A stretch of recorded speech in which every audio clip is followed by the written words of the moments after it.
নির্বাচনের আগে আনসারদের জন্য 17,000 শর্টগান কেনা হবে বলে জানিয়েছেন অর্থ উপদেষ্টা সালেউদ্দিন আহমদ।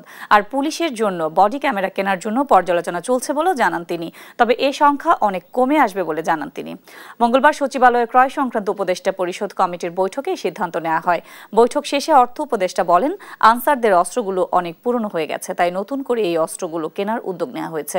অর্থ উপদেষ্টা বলেন, ভোট কেন্দ্রে নিরাপত্তার জন্য বডি ওয়ার্ন ক্যামেরা কেনার বিষয়টি পর্যালোচনা করা হচ্ছে।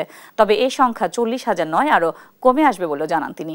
জানান, চাহিদা থাকায় 1 কোটি পাসপোর্টের বই কেনার জন্য বরাদ্দের সিদ্ধান্ত হয়েছে। এছাড়া সংকট বিবেচনায় ইপিআই টিকা কেনা হবে।